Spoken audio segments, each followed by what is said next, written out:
गोपिका जीवनस्मरणं गोविन्दा गोविन्दा।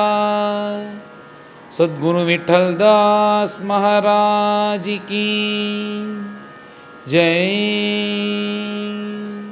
100 அஸ்வமேத யாகங்கள் பண்ணி அத்தனையும் பகவதர்ப்பண புத்தியோட லோகக்ஷேமார்த்தம் பண்ணி எல்லோருக்கும் க்ஷேமம் வரணும். நிறைய ஜனங்கள் கஷ்டப்பட்டுட்டா மேல் மேலும் தர்மங்கள் நடந்தால் தான் ஜனங்கள்லாம் சௌக்கியமாக இருப்பா அப்படின்ற பகவதர்ப்பண புத்தியோட 100 அஸ்வமேத யாகம் பண்ணி அந்த இந்திரன் பண்ண அத்தனை இடைஞ்சல்களையும் மீறி இப்படி பிருச்சு மகாராஜா அந்த யாகத்தை பண்ணி அவபிரத ஸ்நானம் பண்ணி தான் இப்படி சந்தோஷமாக இருந்துட்டுருக்கார். இப்படி என்னதான் இருந்தாலும் பிரம்மதேவன் வந்து சமாதானப்படுத்திட்டு போனார் இந்த இந்திரன் பண்ணின தப்புக்கு. இப்போ இத்தனை இவர் பண்ணிட்டு ராஜ்ய பரிபாலனம் பண்ணும்போது என்னென்னா சாக்ஷாத் வைகுண்டவாசியாக இருக்கக்கூடிய பிரபுவே வந்துட்டாரா இந்த இந்திரன் சார்பாக அவனை பற்றி பேசணுன்றதுக்காக. ஏன்னா இந்த இந்திரன் பண்ணின தப்பு, இந்த இந்திரனை இந்த இடத்துல நியமித்தது யார்? பகவான் தானே. அதனால் இந்த இந்திரன் பண்ணின தப்பு இது மேலே இருக்கிற அவர் வள்ளியும் வந்து அவலம்பிக்கும்ன்றதுனால இந்த பிருத்துவுக்கு வந்து தரிசனம் கொடுத்து அவருக்கு அனுகிரகம் பண்ணணும்னு இந்திரனையும் அழிச்சென்று மகாவிஷ்ணு தன்னுடைய அவதாரமாக இருக்கக்கூடிய பிருச்சு மகாராஜாவை பார்க்குறதுக்கு வரார். அப்படி வந்த உடனே பிருச்சு மகாராஜாவுக்கு பரம சந்தோஷம். அப்படி வந்த உடனே முதல்ல பேசுகிறாரான்னு இந்திரனை தண்டிக்கக்கூடாது அப்படின்னு சொல்லிட்டு, இந்திரனை தண்டிக்கிறியப்பா, நீ இந்திரனாகிய உடலை தண்டிக்கிறியா இல்லை அதுக்குள்ளே இருக்கிற ஆத்மாவை தண்டிக்கிறியா? நீ ஆத்மாவுக்கு எவ்வளோ தண்டனை கொடுத்தாலும் அது பாதிக்காது, சரீரத்துக்கு தண்டனை கொடுத்து பிரயோஜனமும் கிடையாது. நீ வந்து சர்வத்திர இப்படி ஞானி போல வாழ்ந்துட்டுருக்கிற ஒரு உத்தமமான தர்மிஷ்டன் நீ. அதனால் நீ வந்து இந்திரனை தண்டிக்கக்கூடாது அப்படின்றது போல் பகவான் தன்னுடைய முதல்ல எடுத்தோடனே இதை தான் பேச்சாக ஆரம்பிக்கிறார் அந்த பிருச்சு மகாராஜா கிட்ட.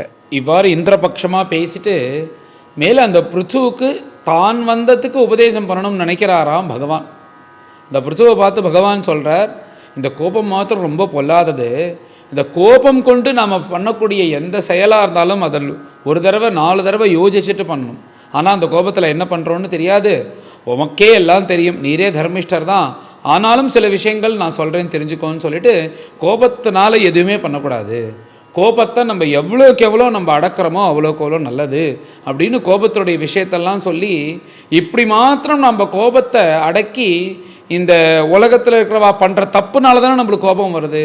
அவர்கள்லாம் எதனால் பண்ணுறான்னு நம்ம யோசிக்க ஆரம்பிச்சோன்னா நம்மளுக்கு கோபம் வராது. அதுக்கப்புறம் அவளை திருத்தணும் தான் நினைப்போம், நம்ம கோபிச்சிக்காமல் அவளை திருத்தணும் அப்படின்னு சொல்லிட்டு பகவான் சொல்லி கொடுக்குறாராம். உலகத்தில் இருக்கிறவா ஏன் பண்ணுறா? அஜ்ஞானத்தினால தானே பண்ணுறா. அந்த அஜ்ஞானத்தினால பண்ணும்போது இது ஜீவஸ்வபாவம் அப்படின்னு நாம் கொஞ்சம் நம்மளை சமனம் படுத்திட்டு நம்மளை பேலன்ஸ் பண்ணிட்டு தான் மேலே நம்ம வந்து அவர்கள்ட்ட கோபிச்சுக்கிறதோ நம்ம ஆக்ஷன் எடுக்கணும். இப்படிலாம் சொல்லி கொடுத்து இப்படி நாம் இருக்க ஆரம்பிச்சிட்டோம்னா இந்த கோபமானது அவர்களுக்காக அல்ல, நம்மளுக்காக. நாம் கோபப்படாமல் இருந்தோம்னா இந்த உலகத்துலேருந்து கொஞ்சம் கொஞ்சமாக மேன்மையாக நாம் மேலே வந்துடுவோம். இவாளெல்லாம் இருப்பா, நாம் தனியாக ஆகிடுவோம். அப்படி ஒரு விவேகமும் வைராக்கமும் ஞானமும் நம்ம உடம்புக்குள்ளே தோண ஆரம்பிச்சிடும். நீ என்ன தான் ஜலம் எல்லாத்தையும் கூடயும் கலந்தாலும் எண்ணெயை விட்டன்னா எண்ணெய் ஜலத்தில் கலக்காது, அது தனியாக தான் இருக்கும். அந்த மாதிரி ஜலத்தில் விட்ட எண்ணெய் போல் இந்த ஜனங்களோடு சேர்ந்து இருந்தால் கூட இந்த மாதிரி நம்ம அபியாசம் பண்ணிட்டோம்னா இந்த உலகத்துலேருந்து நம்ம மேலே வந்துட முடியும் அப்படின்னு சொல்லிட்டு பகவான் பிருச்சுவுக்கு உபதேசம் சொல்வது போல் சொல்கிறார். கடைசியாக இந்த சரீரம் வேறு, ஆத்மா வேறு, இந்திரியங்கள் வேறு, மனசு வேறு, நீ வேறு அப்படின்ற ஒரு எண்ணத்தை நீ வளர்த்துட்டே வரணும். இது எல்லாத்தையும் நீ வந்து பார்க்கணும். எல்லாம் நடந்துட்டுருக்கு, ஏதோ நடக்கிறது. எப்படி வந்து வெளில நடக்கக்கூடிய அந்த விஷயங்கள்லாம் நீ பார்க்குறியோ அதே மாதிரி உனக்கு நடக்கக்கூடிய விஷயத்தை நீ தனியாக நின்று பார்க்க ஆரம்பிக்கணும். என்னென்ன நடக்கிறது? நீ தான் தியானத்தில் உயர்ந்த விஷயம். மனசை அடக்கணும்னு சொல்கிறத விட நம்ம கண்ண உட்காரும் போது மனசை நீ வாட்ச் பண்ணு, எதை பண்ணுறதுன்னு. அந்த வாட்ச் பண்ணிட்டு அதுக்கு ஏகாகிர சித்தத்தை ஒரு இடத்துல கொடுக்கணும். அப்படி அது கொடுக்கறதுக்கு உன்னால் முடியுதுன்னா அதுக்கு இது ஒரு அபியாசமாக சொல்லப்படுறது. என்ன தான் இவன் பண்ணுறான்னு பார் அப்படின்னு நம்ம தனித்துவமாக இருக்க ஆரம்பித்தாதான் இதுலேருந்து விடுபட முடியும். இப்படி மாத்திரம் ஒருத்தன் பார்த்து அபியாசம் மாத்திரம் பண்ணிட்டான்னா அவன் ஜென்மா பற்றி அவனுக்கு கவலை இல்லைப்பா. வைகுண்டம் கைவல்யம் கைலாச பர்யந்தம் இந்த ஜீவனை இந்த அபியாசமானது கொண்டு போய் விடும், அப்பேற்பட்ட உயர்ந்தது. அப்படி நீ பார்க்கணும்னு சொல்லிட்டு பிருச்சுவுக்கு இப்படி பலவாறு உபதேசம் பண்ணி மேலே அவர் எப்படி இருக்க போகிறார், என்னென்ன பண்ண போகிறாருன்னு பகவான் அவர் அவர் அவர் நோக்கி ஆசீர்வாதம் பண்ணுறாராம். மேலே நீங்கள் எப்படி திரும்ப ராஜ்ய பரிபாலனம் பண்ண போகிறேன்?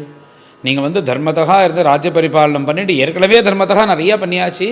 இதுக்கும் மேலும் தர்மத்தகா இருந்து ராஜ்ய பரிபாலனம் பண்ணி உலகத்தில் இருக்கிறவா எல்லோரையும் உங்கள் குழந்தைகள் மாதிரி பார்த்து இந்த எந்த தோஷங்களும் உங்ககிட்ட இல்லாமல் ஒரு உயர்ந்த க்ஷத்ரியனாக இருந்து ராஜாவாக இருந்து யார் யார் எப்படி பூஜிக்கணுமோ எல்லாரையும் தண்டிக்கக்கூடாது, தண்டிக்க வேண்டியவர்களை தண்டிக்கணும், தண்டிக்கக்கூடிய சமயத்தில் தண்டிக்கணும். அந்த மாதிரி அத்தனை ராஜதர்மத்தையும் தெரிஞ்சுட்டு நீங்கள் இப்படி ராஜ்ய பரிபாலனம் பண்ண போகிறேன்னு சொல்லிட்டு மேலே சில ராஜதர்மங்கள்லாம் பகவான் சொல்கிறாராம் அந்த பிருச்சு மகாராஜா கிட்ட. இந்த ஜனங்கள் பண்ணக்கூடிய புண்ணியமானது அவள் செய்யக்கூடிய புண்ணியத்தில் 1/6 ஒரு பங்கு அந்த ராஜாவிடம் போய் சேரணுமா, அது சேர்ந்துரும் அப்படின்னு சாஸ்திரம்.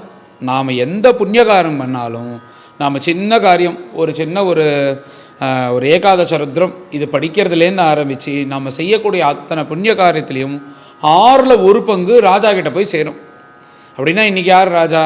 நம்ம நாட்டையே ஆண்டுன்னு இருக்கிறவர் நம்ம நரேந்திர மோடிஜி அவர்கள். அதனால் நம்ம செய்யக்கூடிய இத்தனை புண்ணியமும், நம்ம செய்யக்கூடிய பாகவத பாராயணமும், நம்ம செய்யக்கூடிய ஹோமங்கள் நாமஜபம் எல்லா புண்ணிய காரத்துலேயும் 1/6 ஒரு பங்கு ராஜாவுக்கு போகுமா. இது தர்மசாஸ்திரம் அவர் சொல்கிறார், பகவானே தன் வாக்குனால சொல்கிறார். 1/6 ஒரு பங்கு இந்த ராஜாவுக்கு போகும்.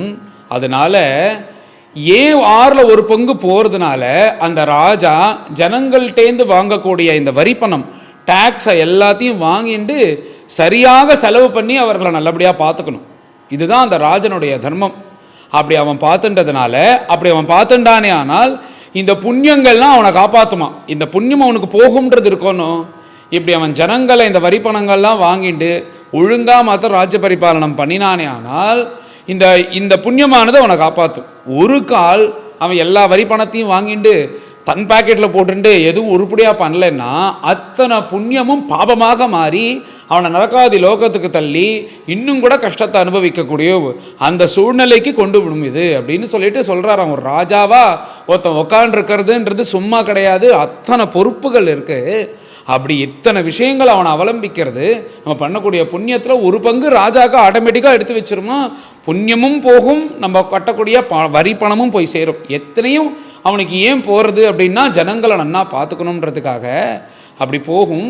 ஆனால் உம்ம விஷயத்தில் அது நீங்கள் பரிபூர்ணமாக ராஜ்ய பரிபாலனம் பண்ணி இப்படி பார்த்துட்டுருக்கேன் அந்த புண்ணியம் மேலே மேலே சம்வர்தனமாகி உங்களை இன்னும் கூட நல்லா பார்த்துக்க போகிறது அப்படின்னு பகவான் பிருத்து பரிபாலன விஷயத்தில் ஆசீர்வாதம் பண்ணுறார். இத்தனையும் சொல்லிட்டு மேலே பகவான் அந்த பிருத்துவை பார்த்து, நீ எப்படி ஒரு ராஜ்ய பரிபாலனம் பண்ணீரே, அந்த ராஜ்ய பரிபாலனம் பண்ணீர் நீரே நான் எப்படி நினைக்கிறேனோ, எப்படி ஒருத்தன் ராஜ்ய பரிபாலனம் பண்ணணும், எப்படி ஒரு ராஜா இருக்கணும்னு நினைக்கிறேனோ அப்படி இருந்து தர்மதா ராஜ்ய பரிபாலனம் பண்ணி ஜனங்களை காப்பாற்றி நீரும் ஒரு ஆத்மாராமனாக இருந்து கொண்டு இந்திரியாராமனாக இல்லாதபடிக்கு இப்படி தன் வாழ்க்கையிலையும் சொந்த வாழ்க்கையிலையும் உத்தமனாக இருந்து கொண்டு பிரஜாபாலனத்திலையும் உத்தமனாக இருந்து கொண்டு இப்படி நீ இருக்கிறதுனால உன்னை பார்த்து நான் ரொம்ப சந்தோஷப்பட்டேன் பிருத்து மகாராஜா. அதனால் நீங்கள் உங்களுக்கு ஏதாவது வரன் இருந்தால் கேளுவோம், நான் வரன் கொடுக்குறேன் அப்படின்னு சொல்லிட்டு பிடிச்சி கெஞ்சறாராம் அந்த பிருத்துவை பார்த்து.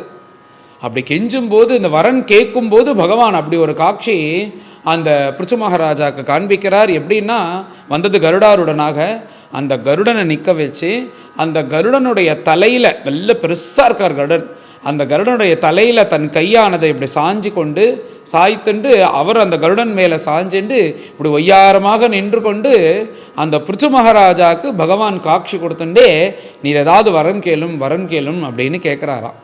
அப்படி கேட்ட உடனே இப்போ ஏற்பட்ட காட்சியை பார்த்தார் பிருச்சு.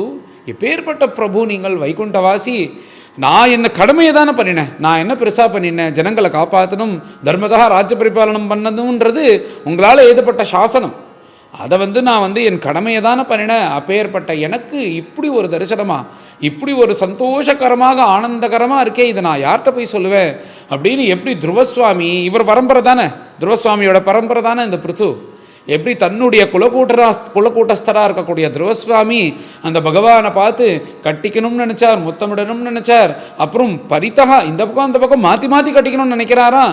இப்போ ஏற்பட்ட பிரபுவை அப்படியே கடிச்சு சாப்பிட்டணும் போல் அவ்வளோ ஆசையாக இருக்குது. அந்த பிரபுவை பார்த்து இப்படி ஒரு ஆனந்தகரமான பிரபு அப்படின்னு சொல்லிட்டு துருவசுவாமி எப்படி உருகினாரோ அதே ரத்தம் தானே இவர் உடம்புல ஓடுறது.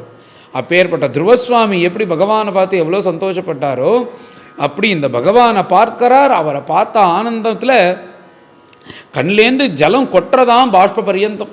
உத்தம பக்தி லட்சணத்தோட கண்லேந்து ஜலமானது கொட்டி பகவானை பார்க்கவே முடியல, உடம்பெல்லாம் ரோமாஞ்சம் ஏற்படுறது. அப்படியே பகவானுடைய திருவடியை 2 திருவடியும் பிடிச்சிட்டு எழுந்துக்கணும்னே தோண மாட்டேங்கிறதான், அப்படியே உருண்டு பெறல்றார். அப்படி உத்தம பக்தி லட்சணத்தில் எழுந்து நின்று கொண்டு பகவானை கட்டிக்கிறார். இந்த பக்கம் போகிறார், அந்த பக்கம் போகிறார், இந்த பிரபுவை பார்க்குறார். உம்முடைய அனுகிரகம் நீர் எப்பேற்பட்ட கிருபாலும் இதுலேருந்து தெரியறது பிரபு அப்படின்னு அப்படின்னு போயிட்டு நேராக வந்து பகவான் முன்னாடி நின்று தன்னை சமாதானப்படுத்திக்கிறாராம். எப்படியோ இப்பேற்பட்ட பிரபுவை ஸ்தோத்திரம் பண்ணணுமே, நம்மளுக்காக அனுகிரகம் பண்ணி ஏதாவது வரன் வேணும்னு கேட்குறாரு. இப்படி எனக்காக நான் வந்து இவர் வரணும்னு பிரார்த்தனை கூட பண்ணல, வைகுண்டத்துலேருந்து எனக்கு காட்சி கொடுக்கணும்னு நான் பிரார்த்தனை கூட பண்ணல. அப்படி என்னுடைய கடமையை செஞ்ச என்னனுக்கு பகவான் தானாகவே வந்து இப்பேற்பட்ட காட்சியை கொடுத்தாரே அப்படின்னு சொல்லிட்டு அந்த பகவானை பார்த்து அப்படியே கத்கதமாக இருக்கக்கூடிய தன் தொண்டையெல்லாம் சரி பண்ணிண்டு பகவானே தெரியாதபடிக்கு அப்படி கண்ணிலேயும் ஜலம் வந்துட்டே இருக்கான். அதை தொடைத்து கொண்டு மேலே அருமையான ஒரு ஸ்தோத்திரம் பண்ணுறார். இந்த பிருச்சுனுடைய ஸ்தோத்திரம், பிரகலாத சுவாமியோட ஸ்தோத்திரம், பிருச்சுனுடைய ஸ்துதி, இதெல்லாம் பார்த்தா ரொம்ப அருமையாக இருக்கும். அவர்களுடைய உத்தம பக்தி லட்சணம் எப்படி அவளுடைய மனசு இருக்குது அப்படின்றத இந்த ஸ்தோத்திரங்களை பார்த்தா தான் தெரியும். அதுக்கு தான் இந்த ஸ்துதிகள்லாம் ரொம்ப முக்கியம். ஏன்னா இந்த ஸ்துதிகள் தான் மகான்களுடைய ஹிருதயம். அதனால் மேலே இப்படி அருமையான ஒரு ஸ்துதிக்க போகிறார் அந்த பகவானை பார்த்து. அது என்னன்றதை மேலே பார்ப்போம். முதல்ல என்ன சொல்கிறார்னா, எப்பேற்பட்ட பிரபு நீங்கள், வைகுண்டவாசி, நீங்கள் உங்களை பார்க்க முடியுமா? உலகத்திலேயே பெரிய விஷயம், பெரிய வஸ்துன்றது உங்களை வந்து அடையிறது தான். உங்களுடைய சரணாரவிந்தத்தில் வந்து நிரந்தரமாக இருக்கிறது தானே இந்த உலகத்தில் பெரிய விஷயம். அது எதனால் கிடைக்கும்? உம்மை சாட்சாத்காரம் பண்ணிட்டேன்னா அப்புறம் அந்த ஜென்மாவை பற்றி கவலைப்பட வேண்டாம், அந்த ஆத்மாவை பற்றி கவலைப்பட வேண்டான்றது தானே இந்த உலகத்தில். அப்பேற்பட்ட அரிதாக இருக்கக்கூடிய நீங்கள் வந்து என் கண் முன்னாடி நின்னதுக்கப்புறம் ஒரு யாராவது ஒருத்தன் வரன் கேட்டவனே எனக்கு அது வேணும் இது வேணும்னு கேட்டான்னா அதை விட முட்டாள் யாராவது இந்த உலகத்தில் உண்டா? ஒரு சாதாரணமான விஷயம் யோசித்து பார்க்கணும். எவ்வளோ கஷ்டப்பட்டு பகவானை பார்த்தாச்சு. அப்பேற்பட்ட பகவான் வந்து நின்று அவனை பார்த்ததுக்கப்புறம் மேலே நச்ச புனராவர்த்தத்தேன்னு வைகுண்டம் கிடைக்க போகிறது. அப்பேற்பட்ட வைகுண்டம் இருக்கும்போது இது வேணும் அது வேணும் நினச்சான்னா அவனை நான் முட்டாள்னு நம்புகிறேன், முட்டாள்னு நினைக்கிறேன் பிரபு அப்படின்னு சொல்லிட்டு பகவான்கிட்ட சொல்லிட்டு, ஆனால் நீரோ வைகுண்டவாசி, நீர் வந்து நின்றுட்டு ஒரு வரன் கேட்டும்போது அதை நான் வேண்டான்னு சொல்லிட்டு உங்களை அலட்சியப்படுத்தக்கூடாது அப்படின்றதுக்காக நான் ஒரு வரன் கேட்குறேன் உங்கள்கிட்ட. நீங்கள் எனக்கு அது வேணும், என்கிட்ட எல்லாம் இருக்குது, சர்வ சமிருத்தியும் இருக்குது, எனக்கு எந்த பிரச்சனையும் இல்லை, இருந்தாலும் இல்லைன்னாலும் உங்களுடைய கிருப்பையில் சந்தோஷமாக இருக்கேன். ஆனால் எனக்கு என்னன்னா இந்த உம்மை சம்பந்தப்பட்ட இந்த பகவத்குணமானது எனக்கு 2 காதால் கேட்டு போதலை. என்ன சொல்கிறார்னா, எனக்கு 2 காதால் உங்கள் பகவத்குணம் கேட்டு அதனால் கடக்கக்கூடிய ஆனந்தமானது போற மாட்டேங்கிறது. எனக்கு என்ன பண்ணணும்னா உடம்பு முழுக்க ஒரு 10,000 காதுகள் வேணும். கர்ணாயுத மேஷமே வரஹா, கர்ண அயுத்தம்ட்ட 10,000 காதுகள். 10,000ன்றது ஒரு சங்கிய அப்படின்னா அன்லிமிட்டட்னு வச்சுக்கலாம். அத்தனை காதுகள் வேணும். ஏன்னா ஒரு 2 காதுகள் மூலியமாக உன் பகவத்குணம் கேட்கும்போதே இவ்வளோ ஆனந்தகரமாக சந்தோஷமாக இந்த உலகத்திலேருந்து கொஞ்சம் கொஞ்சமாக மனசானது வெளில வருதே. 10,000 காதுகள் மூலியமாக கேட்டால் எவ்வளோ ஆனந்தமாக இருக்கும். ஏன்னா இவர்களை கேட்டால் தான் இந்த பகவத்குணத்தினுடைய மகிமை என்னன்னு தெரியும். பிருத்துவை கேட்கணும், கோபிகைகளை கேட்கணும், ஆஞ்சநேய சுவாமியை கேட்கணும், பரீட்சித்தை கேட்கணும், பிரகலாத சுவாமியை கேட்கணும். இந்த மாதிரி பாகவதால கேட்டால் தான் இந்த பகவத்குணத்தினுடைய மகிமை என்னன்னு தெரியும். அப்படி 10,000 காதுகள் வேணும்னு கேட்குறாராம். அதுக்கு மேலே இவருக்கு என்ன ஆசை அப்படின்னா, இந்த ஒரே கதையை 10,000 காதுகளில் கேட்குறத விட எத்தனை கோடிக்கணக்கான பகவத்குணங்கள் இருக்குது.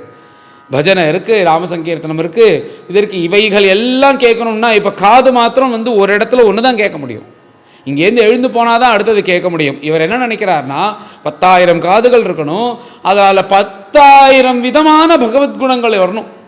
அத்தனையும் வந்து கேட்டு என் மனசை நிரம்பி அது பகவத்குணத்தை தவிர வேறு எதுவுமே தெரியாதபடிக்கு இந்த காதுகள் மூலியமாக மனசு நிரம்பி இப்படி யார்த்துக்கு என்ன இதுக்கு ஒரே வழின்னா பகவத்குணம்.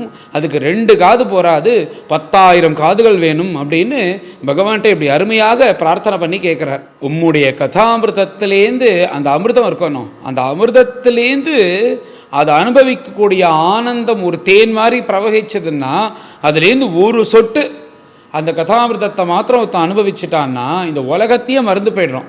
நம்மளுடைய ஸ்ரவணமானது அந்த லெவலில் இருக்கணும் ஏகாகிர சித்தத்தோட. அப்படி ஒருத்தன் அந்த இதை அனுபவிச்சுட்டான்னா அது எப்போ கிடைக்கும்னா இந்த மாதிரி மணிக்கணக்காக கேட்கும்போது ஒரு செகண்ட் 2 செகண்ட் நம்மளுக்கு கிடைக்கும். அது பரம ஆனந்தமாக இருக்கும் அந்த நிலையானது. அப்படி மாத்திரம் ஒருத்த அனவரத்தமும் இருந்துட்டான்னா அது எப்பேற்பட்ட நிலை. அந்த ஆனந்தமானது இந்த உலகத்தில் இருக்கிற பெரிய பெரிய பெரிய எத்தனை சௌக்கியங்கள் கூட இந்த ஆனந்தத்துக்கிட்ட நெருங்கக்கூட முடியாது. அப்பேற்பட்ட ஆனந்தத்தை இந்த பகவத்குணத்தை கொடுக்கணும். இந்த பகவத்குணம்னு இப்படி இது கொடுக்கும்போது இதை விட்டுட்டு அங்கேயும் இங்கேயும் போய் நான் இந்த விஷய சுகத்தில் விழுந்து மேலும் கூட ஒரு ராஜான்ற கர்வத்தோடு நான் ஏமாந்து போயிடக்கூடாது, இது எனக்கு வரணா கொடுங்கோ அப்படின்றது போல் சொல்கிறார். அதுக்கும் மேலே இந்த பகவத்குணம்னு இந்த பகவத்குணத்தினுடைய பெருமையே பேசினார். இந்த பகவத்குணமானது என்ன பண்ணுறதுன்னா, இப்படி வழிபோக்கன் ரோட்டில் போகிறான்னா ஏதோ நன்னா இருக்கே அப்படின்னு சொல்லிட்டு அதை வந்து கேட்குறான். அதை வந்து கேட்ட உடனே நன்னா சொல்கிறாரே அப்படின்னு சொல்லிட்டு தினமும் வரணும்னு தோன்றுறது. அப்படி வந்தால் இப்படியே வராதபடிக்கு நல்லா ஒரு வேஷ்டி கட்டிட்டு வருவோம்னு தோன்றுறது, நெத்தி கிட்டுக்கணும்னு தோன்றுறது. அப்போ நெத்தி கிட்டுட்டு ஸ்ரத்தையாக அப்படி கேட்க ஆரம்பித்தான். இப்படி ஒரு நாள் ஆச்சு 2 நாள் ஆச்சு பார்த்தா முன்னாடி வந்து கேட்க ஆரம்பிச்சிட்டான். அப்படியே கொஞ்சம் கொஞ்சமாக சந்தியானம் பண்ணுறது, பாராயணம் பண்ணுறது, பஜனை பண்ணுறதுன்னு 2-3 வருஷத்துக்கு அப்புறம் பார்த்தா ஆஹா துருவஸ்துதி அப்படின்னு சொல்லிட்டு தலையாட்டேன்னு கேட்குறான். கண்லேருந்து தாரதாரியாக கண்ணீர் வருது. அப்புறம் பிருத்துஸ்துதின்னு கேட்குறான், தாரதாரின்னு கண்ணீர் வருது. பிரகலாத சுவாமி பண்ணக்கூடிய ஸ்துதின்னு இப்படி அந்தந்த ஸ்துதிகளை கேட்டு அந்த பகவத்குணம் என்ன பண்ணுறதுன்னா, ஒன்றுமே தெரியாத பாமரனை கூட துருவசுவாமி பிரகலாத சுவாமி ஒன்று அனுபவிப்பது போல அவனுடைய மனோநிலையை கொண்டு வைக்கிறதே. அப்பேற்பட்ட பகவத்குணத்தை உடையவன் நீ, அப்பேற்பட்ட உனக்கு நமஸ்காரம் அப்படின்னு ஒவ்வொரு ஸ்லோகமாக சொல்லிட்டு வர்றார். இப்படி பகவத்குணத்தை கேட்டுன்னு ஆனந்தமாக இருக்கக்கூடிய எங்களுக்கு பகவத் சேவை பண்ணுறதுக்கு நீங்கள் கைங்கரியம் பண்ணணும். ஏன்னா உங்களை கல்யாணம் பண்ணிட்டு எப்பயுமே மகாலட்சுமியே இருக்கான்னா உங்களுக்கு உபச்சாரம் பண்ணணும், உங்களுக்கு சேவை செய்யணுன்றதுனால, உங்களுக்கு சுஷ்ரூஷை செய்யணுன்றதுனால தான் மகாலட்சுமி வந்து உங்களை விவாகம் பண்ணி கொண்டு அனவரத்தமும் உங்களுக்கு சுஷ்ரூஷை பண்ணுறா. அப்பேற்பட்ட உத்தம கைங்கரியத்தை மகாலட்சுமி பண்ணுறா. அந்த மகாலட்சுமி தேவி போல எங்களுக்கும் வந்து உங்கள் கூட சேர்ந்துட்டு, மகாலட்சுமி அம்மா கூட சேர்ந்துட்டு உங்கள் கைங்கரியத்தை பண்ணக்கூடிய பாக்கியத்தை நீங்கள் எனக்கு கொடுக்கணும். இப்படி நாங்கள் கொடுக்கும்போது மகாலட்சுமிமா எங்களை கோச்சிக்க மாட்டா, எங்களுக்கு இன்னும் அனுகிரகம் பண்ணி எங்களை இந்த கைங்கரியத்தில் சேர்த்து விடுவா. அதனால் இந்த பகவத் சேவையை எங்களுக்கு கொடுக்கணும், உங்களுக்கு கைங்கரியம் பண்ணணுன்றதை நாங்கள் பிரார்த்தனை பண்ணுறோம், அதை நீங்கள் அனுகிரகம் பண்ணணும் அப்படின்னு ஒரு ஸ்லோகத்தில் சொல்கிறார். மேலே ரகசியமான ஒரு விஷயத்த சொல்கிறாரா. இந்த பகவானை பார்த்ததுக்கப்புறம் ஏன் இவெல்லாம் வரன் கேட்குறான்னா, உண்மையாக அவளுக்கு ஆசை கிடையாது. ஏன்னா இது எல்லாத்தையும் விட்டு எடுத்தனால தானே பகவானே கிடைச்சான். அப்புறம் ஏன் இந்த ஏதோ ஒரு வரன் கேட்குறா, தன்னை ஆசை தீர்த்துக்கிறான்னா, அது அந்த ஆசையில் உள்ள ஆசையினால இல்லையா. இந்த பகவான் வந்து உனக்கு என்ன வரன் வேணும்னு கேட்குறாரோனோ அவர் வாக்கில் மயங்கி போய்ட்றாளாம். இப்படி ஏற்பட்ட பகவான் கேட்டார், இவர்கிட்ட போய் எதுவுமே கேட்கலைன்னா அப்புறம் அவர் அவமரியாதைப்படுத்துகிற மாதிரி ஆகிடும். அப்படின்ற ஒரு சின்னதாக ஒரு பகவான் மாயையை அங்கேயும் வச்சுருக்காராம் பகவான். இவனுக்கு ஏதாவது கொஞ்சம் வரன் கொடுத்துட்டு ஏதாவது மிச்சம் இருந்ததுன்னா, இவனுக்கு ஆசை இருந்ததுன்னா அதுவும் அனுபவிச்சுட்டு அப்புறம் நம்மள்கிட்ட வரட்டுமே அப்படின்றதுனால சும்மா கேட்டு பார்க்குறாராம் பகவான். தன்னுடைய சின்ன மாயையினால், பெரிய மாயை தாண்டி தான் இப்போ வந்திருக்கார், அதுலேயும் ஒரு சின்ன மாயை வச்சு உனக்கு ஏதாவது வரன் கேளுன்றாராம். இது வந்து அந்த வரன் மேலே ஆசையினால் யாரும் கேட்கல, எனக்கு தோன்றது ரகசியத்தை சொல்லிட்டார் அவர். என்னென்னா எல்லோரும் வரன் மேலே ஆசையினால் வந்து கேட்கல, நீங்கள் கேட்குறல்லனோ உங்களுடைய வாக்கு அது என்னமோ பண்ணி அவள் கேட்டுறா தப்பா. ஆனாலும் உங்களுடைய அனுகிரகத்தினால அந்த விஷயத்துலையும் நான் மாட்டிக்காமல் உங்ககிட்ட அது வேணும் இது வேணும்னு கேட்காதபடிக்கு நீங்கள் தான் வேணும், உங்களுடைய அனுகிரகம் பகவத்குணம் வேணும்னு கேட்டது போல் நீங்கள் தான் பண்ணீர்கள், அப்பேற்பட்ட உமக்கு நமஸ்காரம்னு சொல்லிட்டு ஒரு மணியான ஸ்லோகம். இது எல்லோரும் தெரிஞ்சுட்டு இதை நம்ம அன்னன்னைக்கு நினச்சிக்க வேண்டிய ஸ்லோகம்.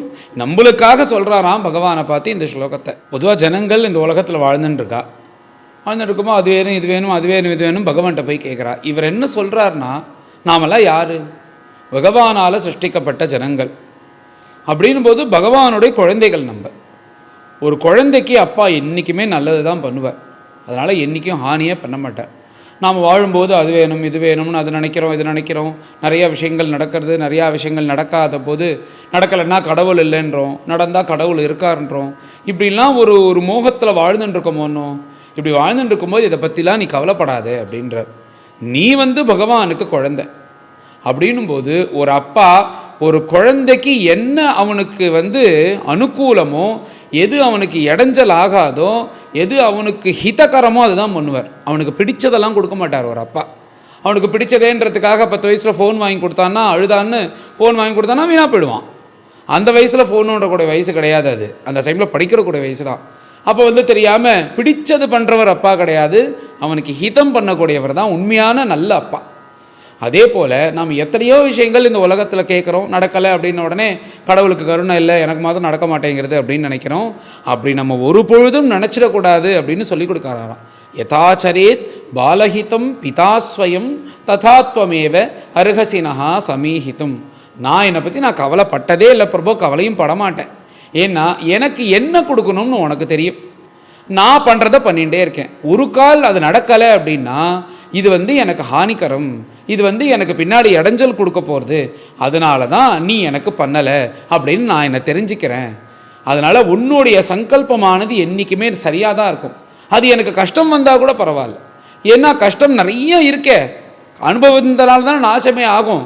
பகவான் நினச்சா அந்த கஷ்டத்தை போக்கிட மாட்டாரோன்னு, அந்த கஷ்டம் அனுபவிச்சாதான் போகுன்றதுனால என் குழந்தை இந்த கஷ்ட அனுபவம் சீக்கிரம் அனுபவிச்சுட்டு சௌக்கியமாக இருக்கணுன்றதுக்காக நீ எனக்கு கஷ்டத்தை கொடுத்த. நீ எந்த விஷயம் பண்ணினாலும் ஒரு அப்பா பையனுக்கு நல்லது தான் பண்ணுவார். ஒரு நல்ல அப்பா என்றைக்கும் ஒரு பையனுக்கு நல்லது தான் பண்ணுவார், எந்த ஹானியும் பண்ணவே மாட்டார். அப்பேற்பட்ட உயர்ந்த உத்தம அப்பா நீ. அதனால் நீ எனக்கு எது பண்ணினாலும் என் ஹிதத்துக்காக தான் நீ பண்ணுற, அது நான் பரிபூர்ணமாக நம்புகிறேன். அதனால் என்னோட காரியம் என்னென்னா உன்னை அனவரத்தமும் ஸ்மரிச்சுண்டு உன் குணத்தை கேட்டுண்டு உனக்கு சரணாகதி பண்ணிட்டு உனக்கு சரண்டர் பண்ண வேண்டியதுதான் என்னுடைய வேலை. எது நடந்தாலும் அப்பா பையனுக்கு பண்ணுவது போல் நீ எனக்கு ஹிதம்தான் பண்ணுறேன்னு இப்படி நான் நினச்சிக்கிறேன். அது உனக்கு தெரியாதா எனக்கு என்னது நல்லது பண்ணணும்னு? அப்போ ஒரு குழந்தை போய் அப்பா கிட்டே போய் எனக்கு இது வேணும், இது பண்ணி கூட, நான் ஃப்யூச்சரில் இவ்வளோ சௌக்கியமாக இருக்கணும், பிறந்த உடனே நான் ஸ்கூலில் சேர்ந்து நான் படிக்கணும்னு என்ன அப்பாட்ட போய் ஒன்று கேட்டுன்னு இருக்கானான்னு? அப்பா டான் அந்த வயசில் அவனுக்கு கொண்டு போய் ஸ்கூலில் சேர்க்கறது, அப்புறம் அவனுக்கு படிப்பை சொல்லி வைக்கிறது, அப்புறம் அவனுக்கு காலேஜில் சேர்க்கறது, அவன் பின்னாடி காலேஜ் படிக்கிறதுக்கு பணம் போட்டு வைக்கிறதுன்னு ஒவ்வொன்றையும் அவனை கேட்டு தான் அப்பா பண்ணிட்டு இருக்காரான்னு அவனுக்கு வேணுங்கிற ஹிதத்தை முன்னாடியே யோசித்து ஒரு நல்லப்பா பண்ணி வைக்கிறாரோன்னு. அதே மாதிரி நீங்கள் ஒரு நல்ல அப்பாவாக எனக்கு வேணுங்கிற ஹிதத்தை நீங்கள் பண்ணுறேன். நீங்கள் எது பண்ணினாலும் எனக்கு ஹிதத்தும் தான் அப்படின்னு சொல்லிட்டு நான் அதனால் எல்லாத்தையும் சமமாக தான் நான் எடுத்துக்க போகிறேன்னு இப்படி உத்தமமான விஷயத்தை நம்மளுக்கு சொல்லிக் கொடுப்பது போல் ஒரு அருமையான ஸ்லோகம் இது. அன்னன்னைக்கு எல்லோரும் இந்த மாதிரி மனசு துக்கமாகும்போது இதெல்லாம் சொல்லி பார்த்தோம்னா நம்ம மனசானது இந்த சாதாரண உலகத்துலேருந்து வெளியில் வரும். என்ன நடக்கிறது ஏதுன்றது நம்மளுக்கு என்ன தெரியும்? எல்லாம் அவனுக்கு தான் தெரியும். அதனால் அவர் கண்டிப்பாக ஒரு நல்ல அப்பா, அதில் எந்த மாறுதலும் கிடையாது. அந்த நல்ல அப்பா எது பண்ணினாலும் நம்ம நன்மைக்கு தான் அப்படின்றத நாம் எடுத்துக்கணும்னு சொல்லி கொடுக்குறார். அப்பேற்பட்ட உயர்ந்த ஸ்லோகம். இந்த ஸ்லோகத்தோட அவருடைய ஸ்துதியானதை பூர்த்தி பண்ணுறார். எப்படி அருமையாக இருக்குது பாருங்கள், அருமையான ஸ்துதி, பிருத்துஸ்துதி. இது ரொம்ப இந்த பிருச்சு மகாராஜாவுடைய ஸ்துதியை நிறையா பாகவத சப்தாகத்திலே துருவச்சரித்திரம், அதுக்கப்புறம் நேராக ஜடபரத சரித்திரத்துக்கு போயிடுவா. நடுப்புற இதை பற்றி ரொம்ப பேசுறதுக்கெல்லாம் அவகாசமும் இருக்காது, சொல்ல மாட்டா. ஆனால் இந்த சந்தர்ப்பத்தில் நம்மளுக்கு இதை கொஞ்சம் விஸ்தாரமாக சொல்லி இதை நம்ம தெரிஞ்சுக்கிறதுக்குள்ள பாக்கியம் அப்பேற்பட்ட உயர்ந்த பிருத்துஸ்துதி. இப்படி பகவானை அருமையாக ஸ்தோத்திரம் பண்ணி பிருச்சு மகாராஜா முடிக்கிறார். இப்படி பிருத்துனுடைய ஸ்தோத்திரத்தை கேட்டு பகவான் பரம சந்தோஷப்படுறார், ஆனந்தப்பட்டு பிருச்சுவை பார்த்து சொல்கிறாராம், இப்படி ரகசியத்தெல்லாம் நீ இப்படி வெளிப்படையாக சொல்லிடாத அப்படின்னு, எனக்குன்னு சில ரகசியங்கள் வச்சுருக்கேன், இதெல்லாம் நீ சொல்லிடுறியே அப்படின்றது போல் பிருத்துவிட்ட சொல்கிறாராம். நீ சொன்னது ரொம்ப வாஸ்தவம், அவர்களுக்கு உண்மையாகவே ஏதாவது அனுபவிக்கணுன்ற ஆசை கிடையாது, என்னுடைய வாக்கில் மயங்கி தான் அவர்கள் ஏதாவது கேட்டுறா, இப்படி ரகசியங்கள்லாம் சொல்லிடாதப்பா, அப்புறம் எல்லாரும் தெரிஞ்சு சுதாரிச்சுருவான்னு இப்படி பிருத்துவிட்ட மந்தஹாசத்தோட பகவான் சொல்லி மேலே இந்த ஸ்தோத்திரங்கள்லாம் முடித்ததுக்கப்புறம் இந்திரன் இருக்கான் அங்கே. அந்த இந்திரன் பயந்துட்டே நிற்கிறானா பகவான் பின்னாடி. உடனே அந்த பிருச்சு மகாராஜா இந்திரனை பார்த்து ஒரு மந்தஹாசத்துடன் தனக்கு எந்த கோபமும் இல்லை அப்படின்றத காண்பிப்பது போல காண்பிச்சார். அப்பேற்பட்ட பகவான் மேலே பிருச்சுவை பார்த்து, இப்படியெல்லாம் நீ ராஜ்ய பரிபாலனம் பண்ணின, மேலையும் நான் சொன்னது போல் ராஜ்ய பரிபாலனம் பண்ணணும்னு ஒரு சாசனம் கொடுக்கறது போல் கொடுத்துட்டு அங்கேருந்து பகவானுக்கு கிளம்புறதுக்கே மனசு வரல, அந்த பிருச்சுவை விட்டு கிளம்புறதுக்கு. ஆனாலும் அந்த பகவான் கூட இப்படி பகவான் வந்திருக்காருன்னு தெரிஞ்சுட்டு அத்தனை பேரும் வந்துட்டார்கள்லாம், வித்யாதரர்கள், யக்ஷரர்கள், பிரம்மதேவன், மற்ற தேவர்கள் எல்லோரும். ஏன்னா எல்லோரும் இந்த பிருச்சுவினால் சந்தோஷம் அடைஞ்சிருக்காளோன்னு, ஆகாரமானது கிடச்சதோன்னு பிருச்சுவினால். அதனால் எல்லோரும் இவர் பண்ணுறக்கூடிய ஸ்தோத்திரத்தை பாட்டு சந்தோஷப்பட்டு மேலே பகவான் கிளம்புறார். பகவான் கூட எல்லோரும் கிளம்புறா. இவர் பகவான் சொன்னது போல் ராஜ்ய பரிபாலனம் பண்ணிட்டு இருக்கார் அப்படின்றதோட இந்த அத்தியாயமானது பூர்த்தியாகிறது.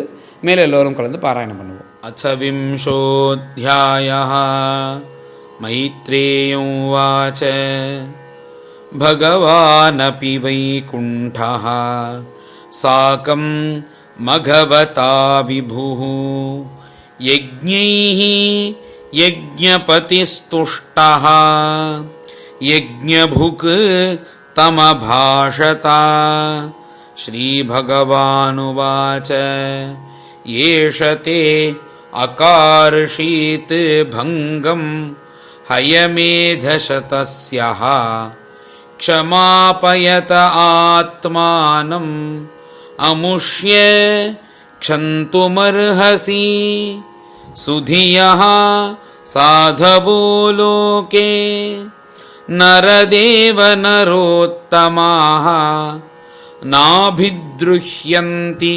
भूतेभ्यः यर्हिनात्मा कळेवरम् पुरुषाः यदि मुह्यन्ति त्वादृशाः देवमायया श्रमयेव परं जातः दीर्घया वृद्धसेवया अतः कायमिमं विद्वान् अविद्याकामकर्मभिः आरब्ध इति नैवास्मिन् प्रतिबुद्धोऽनुषज्यते असंसक्तः शरीरे अस्मिन् अमुना उत्पादिते गृहे अपत्ये द्रविणे वापि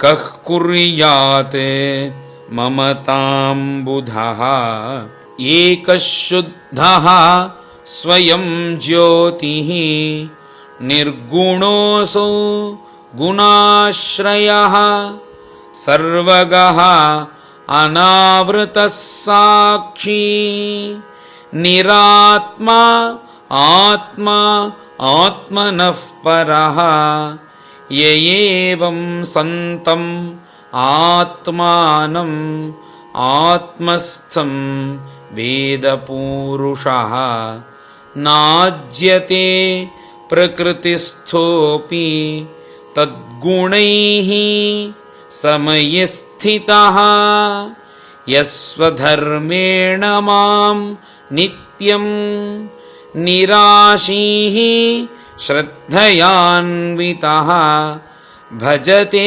शनकैः तस्य मनोराजन् प्रसीदति परित्यक्तगुणः सम्यक् दर्शनो विशदाशयः शान्तिं मे समवस्थानं ब्रह्मकैवल्यमश्नुते उदासीनं इवाध्यक्षं द्रव्यज्ञानक्रियात्मनां कूटस्थं इमं आत्मानं यो वेदाप्नोति शोभनम् भिन्नस्य लिङ्गस्य गुणप्रवाहः द्रव्यक्रियाकारकचेतनात्मनः दृष्टासु सम्पत्सु विपत्सु सूरयः न विक्रियन्ते मयि बद्धसौहृदाः समः समान उत्तममध्यमाधमः सुखे च दुःखे च जितेन्द्रियाशयः मयोपक्लृप्तः अखिललोकसंयुतः विधत्स्व वीरा अखिललोकरक्षणम् श्रेयः प्रजापालनमेव राज्ञः यत्साम्पराये सुकृतात् षष्ठमंशम् हर्तान्यथा हृतपुण्यः प्रजानाम् अरक्षिता करहारोघमत्ति एवं द्विजाग्र अनुमतानुवृत्त धर्मप्रधानः अन्यतमो अवितास्याः ह्रस्वेन कालेन गृहोपयातान् द्रष्टासि सिद्धान् अनुरक्तलोकः वरं च मत्काञ्चनमानवेन्द्र वृणीष्वतेऽहं गुणशीलयन्त्रितः नाहं मखैर्वै सुलभस्तपोभिः योगेन वायत् समचित्तवर्ती मैत्रेय उवाच स इत्थं लोकगुरुणा विश्वक्सेनेन विश्वजित् अनुशासित आदेशं शिरसा जगृहे हरेः स्पृशन्तं पादयोः प्रेम्णा व्रीडितं स्वेन कर्मणा शतक्रतुं परिष्वज्य विद्वेषं विससर्जः भगवानथ विश्वात्मा पृथुनोपहृतार्हणः समुज्जिहानया भक्त्या गृहीत चरणाम्बुजः प्रस्थानाभिमुखोऽप्येनम् अनुग्रहविलम्बितः पश्यन् पद्मपलासाक्षः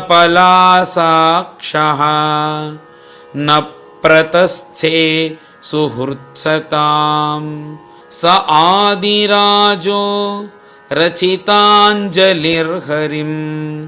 विलोकितुं नाशकदश्रुलोचनः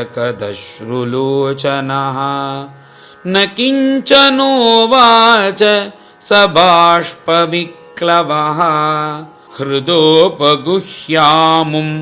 अधात् अवस्थितः अथावमृज्य अश्रुकलाविलोकयन् अतृप्तदृग्गोचरमाह पूरुषं पदास्पृशन्तं क्षितिमं स उन्नते विन्यस्तहस्ताग्रम् उरङ्गविद्विषः पृथुरुवाच वरान् विभोत्वत् वरदेश्वराद्बुधः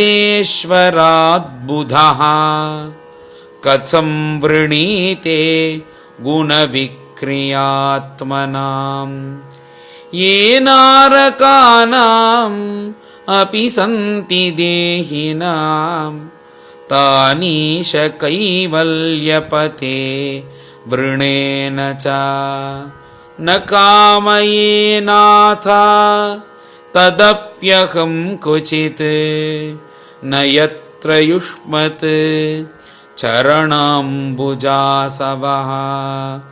महत्तमान्तर्हृदयात् मुखच्युतः विधत्स्व कर्णायुतमेष मे वरः स उत्तमश्लोकमहन् मुखच्युतः भवत्पदाम्भोज सुधाकणानिलः स्मृतिं पुनः विस्मृततत्त्ववर्त्मनां कुयोगिनां नो वितरत्यलं वरैः यशः शिवं शुश्रव आर्यसङ्गमे यदृच्छया चोपशृणोति ते सकृत् कथं गुणज्ञः विरमेद्विना पशुं श्रीर्यत्प्रवौरे गुणसङ्ग्रहेच्छया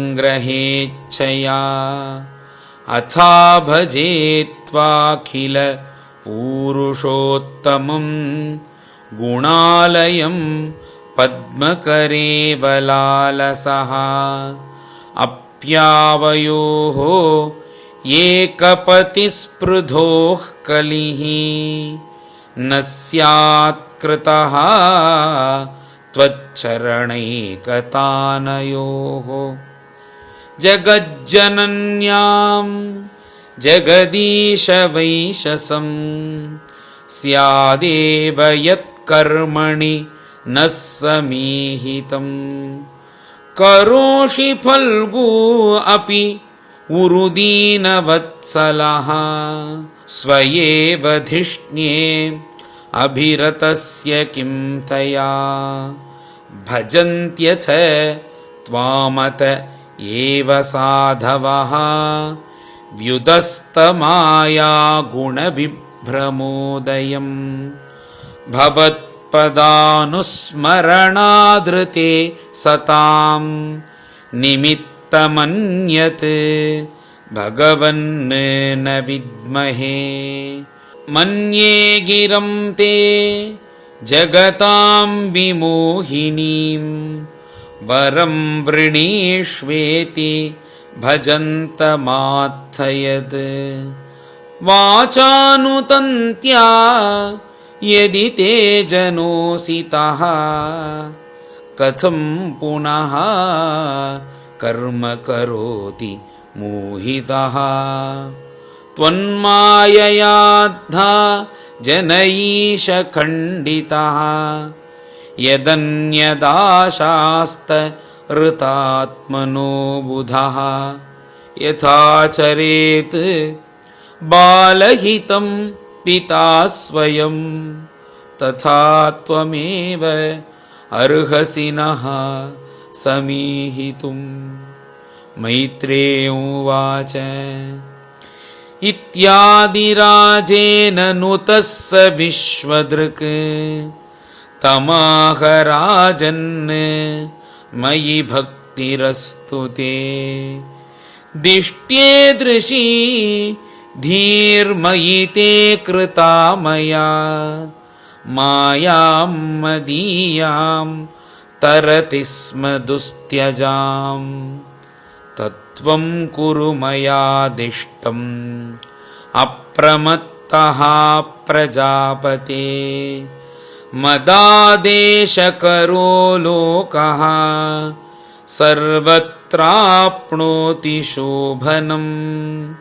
मैत्रेय उवाच इति वैन्यस्य राजर्षेः प्रतिनन्द्य अर्थवद्वचः पूजितो अनुगृहीत्वैनं गन्तुं चक्रे अच्युतो मतिम् देवर्षिपितृगन्धर्व सिद्धचारणपन्नगाः किन्नराप्सरसो मर्त्याः खगाभूतानि अनेकशः यज्ञेश्वरधिया राज्ञा वाग्वित्ताञ्जलि भक्तितः सभाजिता ययुः सर्वे वैकुण्ठानुगतास्ततः भगवानपि राजर्षेः सोपाध्यायस्य च अच्युतः हरन्निव मनोमुष्य स्वधाम प्रत्यपद्यत अदृष्टाय नमस्कृत्य नृपः सन्दर्शितात्मने अव्यक्ताय च देवानां देवाय स्वपुरं ययौ। श्रीहरये नमः इति श्रीमद्भागवते महापुराणे चतुर्थस्कन्धे विंशोऽध्यायः। गोपिका जीवनस्मरणं गोविन्द गोविन्द। सद्गुरु विठ्ठलदास महाराज की जय।